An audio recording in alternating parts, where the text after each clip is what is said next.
इन दिनों political arena में काफी हलचल है और भला हो भी क्यों ना, क्योंकि लोकसभा इलेक्शन सर पर आ चुके हैं। ऐसे में इसको लेकर तैयारी पूरे जोर से हर पार्टी में देखी जा रही है। एक और जहां ये सब कुछ हो रहा है, वहीं अपोजिशन की ओर से ये क्लेम किया जा रहा है कि रूलिंग गवर्नमेंट अपोजिशन की वॉइस को साइलेंट करने की पूरी कोशिश कर रही है। अपोजिशन का कहना है कि प्रेजेंट गवर्नमेंट रोज कोई न कोई ऐसे दाव खेलती है जिसमें अपोजिशन को फंसाया जाता रहा है। अब हम चाहे हाल ही के दिनों में झारखंड के फॉर्मर सीएम हेमंत सोरेन की बात करें, जिनके ऊपर ईडी की कार्रवाई करते हुए उन्हें अरेस्ट कर लिया गया था। पलटवार करते हुए सोरेन ने इसके पीछे मोदी गवर्नमेंट का हाथ बताया है। हालांकि इस बात के पीछे कितनी सच्चाई है, ये तो जांच का विषय है जो आने वाले टाइम में सभी के सामने होगा। इन सब एलिगेशन में अपोजिशन की ओर से एक और डिप्टी सीएम का नाम खूब सुर्खियों में रहा है। इस डिप्टी सीएम ने भी कोई कसर नहीं छोड़ी है मोदी और उनकी पार्टी को अक्यूज करने में। दरअसल हम बात कर रहे हैं बिहार के farmer deputy CM Tejashwi Yadav की, जिनके ऊपर हाल ही में ईडी ने दमदार कार्रवाई शुरू कर दी है। आज के इस वीडियो में हम ऐसे दो इम्पोर्टेंट मुद्दों को डिस्कस करने वाले हैं जिसने तमाम न्यूज चैनल और मीडिया पोर्टल्स में सुर्खियां बटोर ली है। एक मुद्दा तो बिहार के फॉर्मर डिप्टी सीएम द्वारा डिफेमेटरी कमेंट के ऊपर आई न्यू अपडेट से जुड़ा है। वहीं दूसरा मुद्दा महाराष्ट्र के पॉलिटिकल एरेना से, जहां इसने खलबली सी मचा रखी है। चलिए तो बिना किसी देरी के सीधा मुद्दे पर आते हैं। सबसे पहले बात करते हैं बिहार के farmer deputy CM Tejashwi Yadav की और जानते हैं आखिर क्या था वो डिफेमेटरी कमेंट जिससे जुड़े केसेस उनके गले की हड्डी बन गई है। बात है साल 2023 की, जहां एक मीडिया इंटरव्यू में उस समय रहे बिहार के डिप्टी सीएम तेजस्वी यादव ने पीएम मोदी को घेरने की कोशिश करने के दौरान खुद को ही बुरी मुसीबत में डाल लिया, जब उन्होंने गुजराती थग पर एक रिमार्क मीडिया के सामने सरेआम कह दिया। दरअसल फॉर्मर डिप्टी सीएम यादव ने पीएम मोदी के टेन्योर में फरार हुए कई घोटालेबाज को टारगेट करते हुए कह दिया, only Gujaratis can be thugs in the present situation and their fraud crime will be forgiven. Who will be responsible if they run away with the money belonging to LIC और बैंक्स। बस फिर क्या था, जैसे ही तेजस्वी यादव के मुंह से ऐसी बात निकली और फौरन सभी न्यूज चैनल की हेडलाइंस बन गई, तो इस पे इमीडिएट एक्शन लेते हुए एक NGO के ऑफिस बेयरर हरीश मेहता ने यादव द्वारा की गई एलिज कमेंट्री पर राष्ट्रीय जनता दल लीडर के अगेंस्ट सेक्शन 499 और 500 डीलिंग विद क्रिमिनल डिफेमेशन के तहत कार्रवाई की मांग की। वहीं गुजरात के अहमदाबाद की एक मेट्रोपॉलिटन कोर्ट ने फाइल्ड इस कंप्लेंट के against farmer CM Tejashwi Yadav के ऊपर एक इंक्वायरी का ऑर्डर दिया। कोर्ट ने इसके साथ ही तेजस्वी यादव से जुड़े डिफेमेशन केस के रिस्पेक्ट में आई विटनेस की टेस्टिमनी के लिए प्रोसीडिंग शेड्यूल कर दिया। आपको बता दें कि कोर्ट प्रोसीडिंग के दौरान कंप्लेनेंट ने तेजस्वी द्वारा दिए रिमार्क्स पर भड़कते हुए कोर्ट से कहा, the statement डिफेम्स and ह्यूमिलेट्स all Gujaratis in public. A tug is a रोग, sly and a criminal person and such a comparison with the entire community will cause non-Gujaratis to look at Gujaratis with suspicion.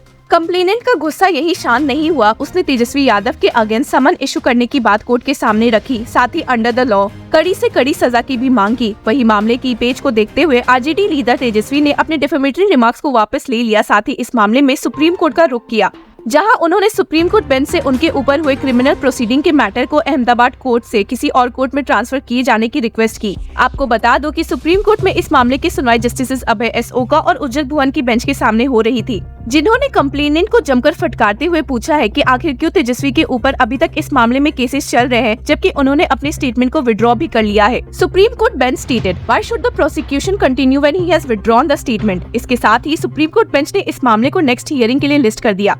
वही the supreme court of India has given राष्ट्रीय Janata Dal leader Tejashwi Yadav a week's time to submit a clear and unequivocal statement retracting his controversial comment about the Gujarati community। गौर करने वाली बात है कि यहाँ apex court ने इस ऑर्डर के थ्रू कम्युनल हार्मनी को बनाए रखने और पब्लिक फिगर द्वारा भाषण के लेजिटिमेट यूज पर ये फोकस किया है। The bench of justices Abhay S. Oka and Ujjwal Bhuvan sought a simple and clear statement from Tejasvi Yadav and gave directives to him। वही कोर्ट ने इस मामले में फर्दर रिमार्क पास करते हुए कहा, whatever he has said against the particular community or a people of a particular state that only requires withdrawal। जैसे ही new apology की स्टेटमेंट आई, सुप्रीम कोर्ट ने इस मामले में अपना जजमेंट रिजर्व कर लिया और बीते मंगलवार को सुप्रीम कोर्ट बेंच ने इस पे अहम फैसला लेते हुए इस डिफेमेशन केस को ही क्वॉश कर दिया। Court said, we have quashed the case in view of petitioner withdrawing his statements on record, accordingly disposed of. एक और जहां RJD के तेजस्वी यादव को सुप्रीम कोर्ट से थोड़ी राहत मिली है, वहीं एक दूसरे केस में ईडी के उनके फादर और अदर फैमिली मेंबर्स के ऊपर एलिगेशन ने सबका ध्यान खींचा खींचा हुआ है।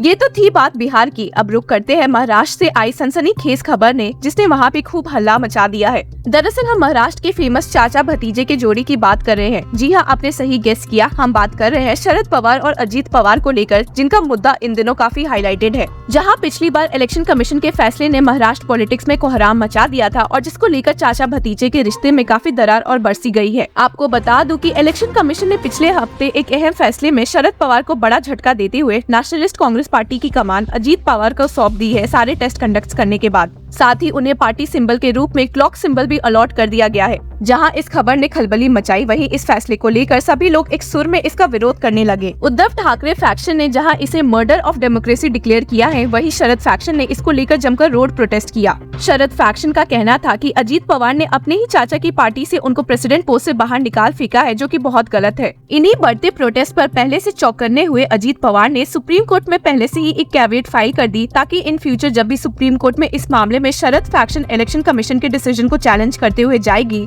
तो सुप्रीम कोर्ट पहले अजीत पवार को इसके बारे में इंटिमेट करेगी, उन्हें कुछ सफाई का मौका देगी, तब जाके कुछ कहीं एक्शन लिया जाएगा। वहीं बीते मंगलवार को इलेक्शन कमीशन की इसी ऑर्डर को चैलेंज करते हुए शरद फैक्शन ने सुप्रीम कोर्ट का रुख किया है।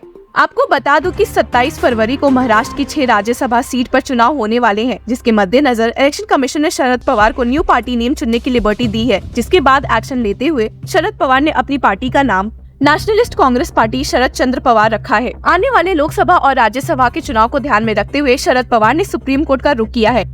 वहीं इस इंसिडेंट पर शिवसेना उद्धव बाला साहेब ठाकरे के लीडर आदित्य ठाकरे ने इलेक्शन कमीशन पर ही जमकर निशाना साधा है और कहा है इलेक्शन कमीशन का डिसीजन धोखाधड़ी वाला है। आदित्य ठाकरे ने एक्स हैंडल से ट्वीट करते हुए कहा, When the election commission itself starts to legitimize theft, you know that democracy is doomed. The election commission has now once again proved to be the fraud that it is. Entirely compromised EC. They are now showing everyone that we aren't a free and fair democracy anymore. इससे पहले भी हमने महाराष्ट्र में real सेना के बवाल के बारे में डिस्कस किया था, जहां महाराष्ट्र स्पीकर राहुल नार्वेकर ने अपना फैसला देते हुए एकनाथ शिंदे के फैक्शन को रियल सेना डिक्लेयर किया था, जिसको बाद में चैलेंज करते हुए उद्धव ठाकरे ने सुप्रीम कोर्ट का भी रुख किया है। सुप्रीम कोर्ट में रियल सेना वाला मामला CJ DY Chandrachud, justice JB Pardiwala और मनोज मिश्रा की बेंच के सामने लिस्ट हुआ, जहां ठाकरे फैक्शन को रिप्रेजेंट कर रहे हैं veteran lawyer Kapil Sibal. Thackeray faction ने महाराष्ट्र स्पीकर राहुल नार्वेकर के डिसीजन को चैलेंज किया है सुप्रीम कोर्ट में, जिसने एकनाथ शिंदे फैक्शन को रियल सेना डिक्लेयर किया था। बीते दिनों इस केस की लिस्टिंग हुई है, जहां plea of the Thackeray faction was listed for hearing, but the matter could not be taken up during the day due to paucity of time. वहीं सुप्रीम कोर्ट बेंच ने इस पर रिस्पॉन्ड करते हुए कहा, let them Shinde faction file a response, the notice was issued earlier. Supreme court bench ने इस matter को आगे के लिए लिस्ट किया है। अब देखने वाली बात ये होगी कि इस पे सुप्रीम कोर्ट का क्या एक्शन रहता है। Till then keep following law Chakra for more such legal updates.